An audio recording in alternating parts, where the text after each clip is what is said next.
सबैभन्दा पहिले B2 देखि F2 सम्मको सेलहरू सिलेक्ट गर्नुहोस् र आवश्यकता अनुसारको रोसम्म सिलेक्ट गर्नुहोस्। होम मेनुमा रहेको फन्ट ग्रुप अन्तर्गतको बोर्डर्समा क्लिक गरी अल बोर्डर्स गर्नुहोस्। यसपछि B2 देखि B4 सम्मको सेलहरू सिलेक्ट गरी मर्ज एन्ड सेन्टर गर्नुहोस्।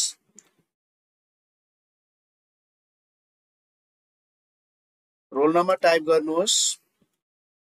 यसैगरी C2 देखि C4 सम्मको सेलहरू सिलेक्ट गरी मर्ज एन्ड सेन्टर गर्नुहोस् र नेम इन्टर गर्नुहोस्।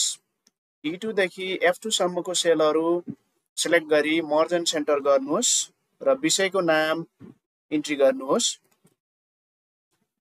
इन्टर बटन दाब्नुहोस्। फुल मार्क्स राख्नुहोस्। टर्मिनल एक्जामको लागि यो ग्रेड लेजर बनाउन गइरहेको हुँदा हालसालै जति पूर्णाङ्कमा टर्मिनल एक्जामिनेसन भएको थियो उक्त पूर्णाङ्क यहाँ राख्न सक्नुहुनेछ। E2 देखि E3 देखि E4 सम्मको सेलहरू सिलेक्ट गरी मर्ज एन्ड सेन्टर गर्दै यसमा ग्रेड इन्ट्री गर्नुहोस्। F3 देखि F4 सम्मको सेलहरू सिलेक्ट गरी मर्ज एन्ड सेन्टर गर्नुहोस् र यहाँ दिनुहोस् ग्रेड पोइन्ट। ग्रेड पोइन्ट अलि लामो भएको हुनाले यो सेलमा नअटेको देख्न सकिन्छ। यसका लागि उक्त सेलमा पुनः क्लिक गर्नुहोस्। मर्ज एन्ड सेन्टर माथि रहेको र्याप टेक्स्ट अप्सनमा गई क्लिक गर्नुभयो भने स्पष्ट रूपमा यो देखिनेछ। यदि तपाईले अफिस 2007 वा तल्लो भर्जनमा काम गरिराख्नु भएको छ भने तपाईले र्याप टेक्स्ट र मर्ज एन्ड सेन्टर भेट्न सक्नुहुनेछ। अब भने रोल नम्बर चढाउनतिर लागौं। Roll number 1, roll number 2, roll number 3 गर्दै तपाई रोल नम्बर इन्ट्री गर्न सक्नुहुन्छ। यदि तपाई सर्टकट माध्यमबाट जान चाहनुहुन्छ भने कुनै दुईवटा रोल नम्बर इन्ट्री गर्नुहोस् र फिल ह्यान्डलबाट फिल सिरिज गर्न सक्नुहुनेछ। त्यसपछि विद्यार्थीको नाम इन्ट्री गर्न तर्फ लागौं।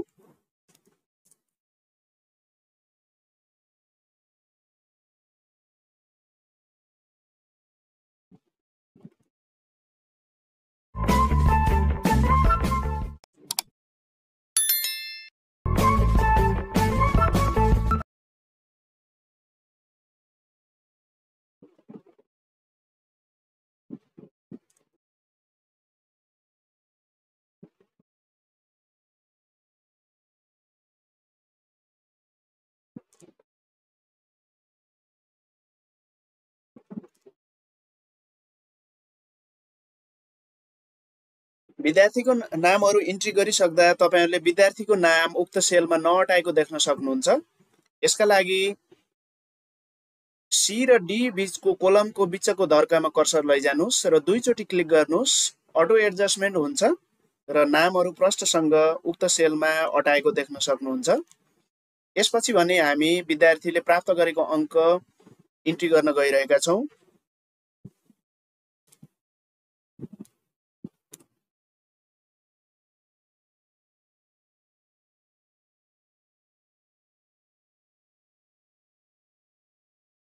यस पछाडिको मुख्य काम भनेको ग्रेड पत्ता लगाउने हो।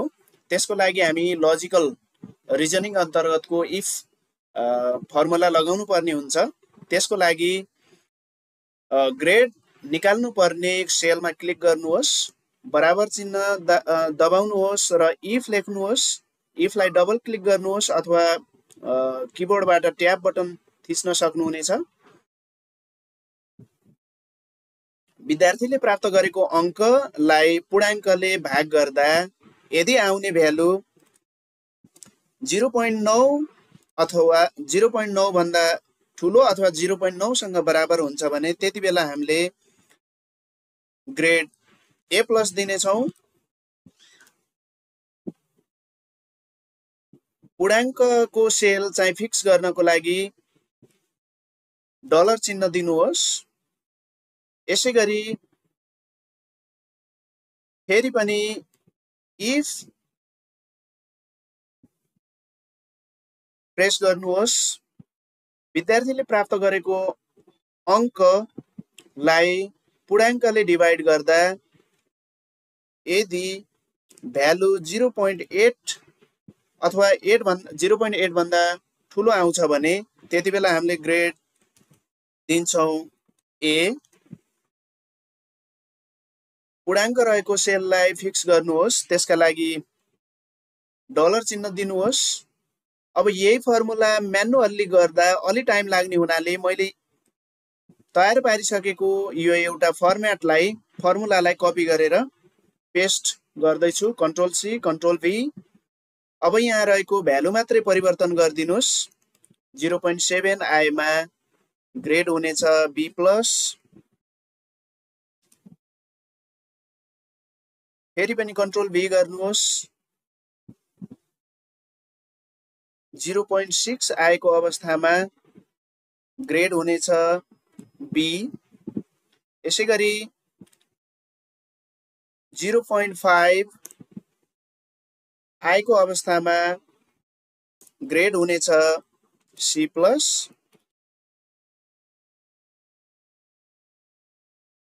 0.4 भएमा ग्रेड हुनेछ सी। यसैगरी 0.35 भएको अवस्थामा ग्रेड हुनेछ डी।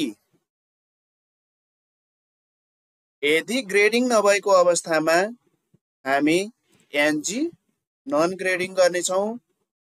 तपाईहरुलाई यो फर्मुला इन्ट्री गर्नका लागि एक्सेलमा अलि दुःख हुन सक्छ, अलि समस्या हुन सक्छ। यस्तो झन्झटबाट मुक्त हुन चाहनुहुन्छ भने पहिले नै तपाईले नोटप्याडमा यो फर्मुला टाइप गरेर कपी गरेर यहाँ ल्याएर पेस्ट गर्न सक्नुहुनेछ। अब भने हामी फर्मुला कम्प्लिट गर्नका लागि जति पटक ओपनिङ ब्राकेट यहाँ खुलेको छ त्यतिवटा नै क्लोजिङ ब्राकेट लगाउनु पर्ने हुन्छ। यहाँ जम्मा 7 वटा ओपनिङ ब्राकेट लगेको छ, त्यसर्थ हामी क्लोजिङ ब्राकेट पनि 7 वटा नै लगाउनु पर्ने हुन्छ। यति गरिसकेपछि किबोर्डबाट इन्टर बटन दबाउनुहोस्। फर्मुला सेट भएको छ, हेर्न सक्नुहुन्छ। अब यही फर्मुला अन्य विद्यार्थीहरुको लागि पनि अप्लाई होस् भन्नको लागि हामी फर्मुला तयार भइसकेको सेलमा क्लिक गर्छौं। फिल ह्यान्डलबाट यही फर्मुला अन्य विद्यार्थीहरुको लागि अप्लाई गर्दिन्छौं। यसैगरी ग्रेड पोइन्ट निकाल्ने फर्मुला पनि समान रहेको छ। यदि विद्यार्थीले प्राप्त गरेको ग्रेड ए प्लस बराबर अथवा एक्ज्याक्टली ए प्लस भएमा हामी ग्रेड पोइन्ट दिन्छौं 4.0 र यही फर्मुला मैले कपी गरेर म्यानुअल्ली गर्न ढिलो हुने हुनाले यहाँ पेस्ट गर्छु। ग्रेड ए आएको अवस्थामा ग्रेड पोइन्ट रहनेछ 3.6। कन्ट्रोल भी गर्नुहोस्। ग्रेड बदल्नुहोस्। बी प्लस आएको अवस्थामा ग्रेड पोइन्ट हुनेछ 3.2। यसैगरी ग्रेड बी आएको अवस्थामा ग्रेड पोइन्ट हुनेछ 2.8। यसैगरी कन्ट्रोल भी गर्दै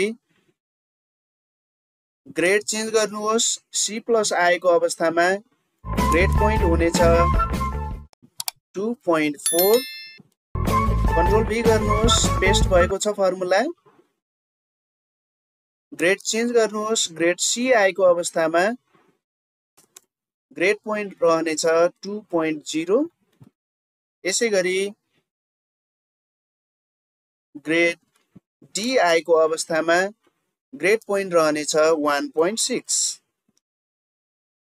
यो बाहेक अन्य भएको अवस्थामा हामीले ग्रेडिङ गर्दैनौं, जस्ट एनजी गर्छौं। 7 वटा ओपनिङ ब्राकेट सुरु भएको छ, 7 वटालाई नै क्लोज गरौँ र इन्टर बटन दबाउँ। यसरी ग्रेड पोइन्टको फर्मुला लगाइसकेपछि ग्रेड पोइन्ट पनि देखाइसकेको छ। ग्रेड पोइन्ट सिंगल डिजिटमा भएको हुनाले यसलाई बदल्नका लागि होम ट्याबमै रहेको नम्बर भन्ने ग्रुपभित्रको इन्क्रिज डेसिमल गर्नुहोस् एकपटक र एकपटक डिक्रिज डेसिमल गर्नुहोस्। यसले डबल डिजिटमा देखाइसकेको छ। अब भने एकजना विद्यार्थीको लागि सेट गरेको फर्मुला ग्रेड पोइन्ट रहेको सेलमा रहेको यो बक्समा कर्सर लैजानुहोस् र फिल ह्यान्डलबाट यसलाई अन्य विद्यार्थीहरूको लागि पनि अप्लाई गरिदिनुहोस्। हेर्न सक्नुहुनेछ एउटा विषय अंग्रेजी विषयको लागि सम्पूर्ण फर्मुलाहरू सेट भइसकेको छ। अब हामी केही फर्म्याटिङका कुराहरू मिलाउँदै जाउँ। यो बक्सलाई सम्पूर्ण सेललाई सिलेक्ट गर्नुहोस्। बोल्ड गर्नका लागि बी क्लिक गर्नुहोस् अथवा कन्ट्रोल बी दबाउनुहोस्। सेन्ट्रलाइज गर्नका लागि अलाइनमेन्ट ग्रुपमा गई सेन्ट्रलाइज गर्नुहोस्। नाममा भने लेफ्ट अलाइन गर्दा राम्रो हुने हुनाले लेफ्ट अलाइनमेन्ट गरेको छु। यदि तपाईलाई फन्टको स्केल बढाउनु छ भने सिलेक्ट अल गरेर यहाँबाट फन्टहरू बढाउन सक्नुहुनेछ। यस पछाडिको हाम्रो काम भने धेरै हदसम्ममा छोटिसकेको छ। अब हामी अंग्रेजी विषयको लागि तयार पारेको फर्म्याट नै अर्को विषयको लागि हामी अप्लाई गर्न गइरहेका छौं, जसले गर्दा हामीलाई फर्मुला सेट गरिराख्नुपर्ने झन्झटबाट मुक्ति मिल्नेछ। यसको लागि अंग्रेजी विषयमा इन्ट्री गरेका सम्पूर्ण डाटाहरू जस्ताको तस्तै अन्य विषयहरूको लागि पनि अप्लाई हुने हुनाले अंग्रेजी विषयमा इन्ट्री गरेका डाटाहरू सबैलाई सिलेक्ट गरी कन्ट्रोल सी दबाउनुहोस् र कपी गर्नुहोस् र दायाँतिर रहेको सेलमा क्लिक गरी कन्ट्रोल भी अथवा पेस्ट गर्नुहोस्। यसपछि आफूलाई आवश्यक पर्ने विषयहरूको संख्यामा कन्ट्रोल भी गर्दै पेस्ट गर्दै जानुहोस्।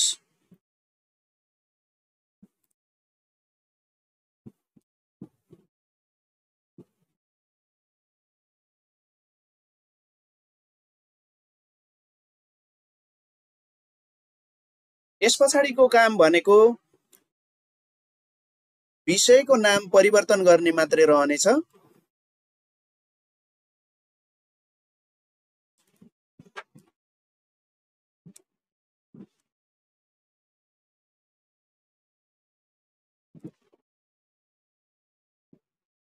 मैले भने कक्षा 9 को विद्यार्थीका लागि ग्रेड लेजर तयार पार्न गइरहेको हुनाले विषयको नाम ओपीटी फर्स्ट र ओपीटी सेकेन्ड राखेको छु।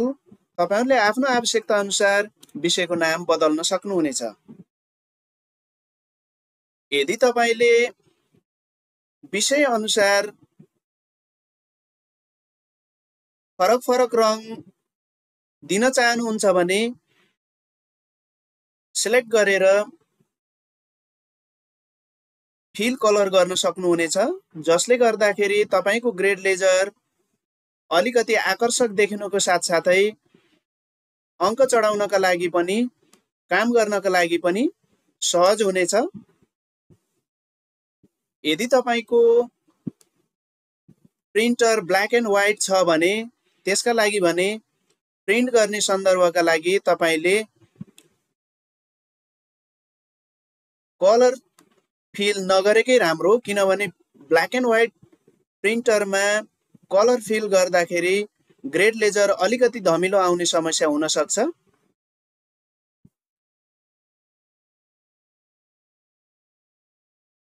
यसपछिको हाम्रो काम रहनेछ ग्रेड लेजर बनिसकेपछि अन्तिममा जीपीए पत्ता लगाउने। जीपीए निकाल्नको लागि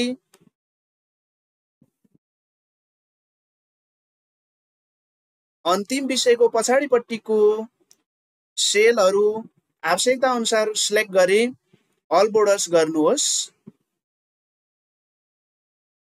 Y2 देखि Y4 सम्मको सेलहरू सिलेक्ट गरी मर्ज एन्ड सेन्टरमा गई मर्ज गर्न सक्नुहुनेछ र त्यहाँ दिन सक्नुहुनेछ GPA।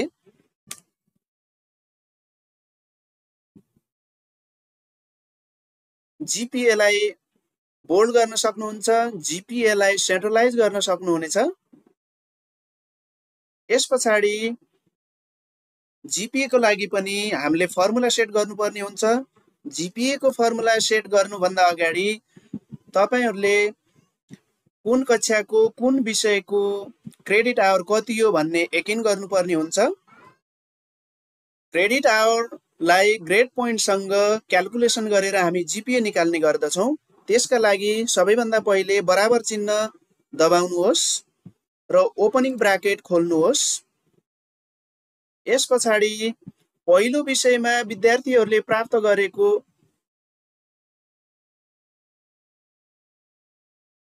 गरेको विषयको ग्रेड पोइन्टमा क्लिक गर्नुहोस्।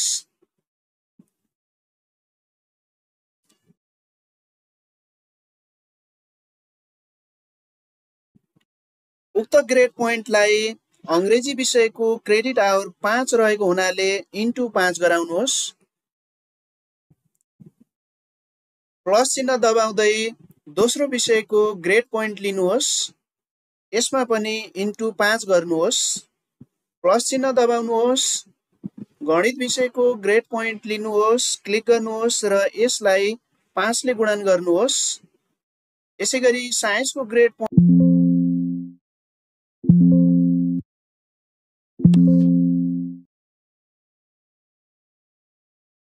प्लस चिन्ह दबाइसकेपछि साइन्स विषयको ग्रेड पोइन्ट लिनुहोस् र यसलाई पनि 5 क्रेडिट आवर नै भएकोले 5 ले गुणन गरिदिनुहोस्। अबका बाँकी तीनवटा विषयको क्रेडिट आवर 4 रहेको हुनाले कक्षा 9 को सामाजिक विषयको grade point into credit hour 4 plus OPT first को grade point into credit hour 4 भएकोले इन्टु 4। यसैगरी प्लस ओपीटी सेकेन्ड को पनि क्रेडिट आवर 4 भएकोले इन्टु 4 गर्नुहोस्। सबै विषयको ग्रेड पोइन्टलाई क्रेडिट आवरले गुणन गरिसकेपछि ब्राकेट बन्द गर्नुहोस्। जम्मा जम्मी 7 वटा विषयको क्रेडिट आवरलाई जोड्दा 32 हुनाले यसलाई 32 ले भाग गरिदिनुहोस्। यति गरिसकेपछि इन्टर बटन दबाउनुहोस् किबोर्डबाट।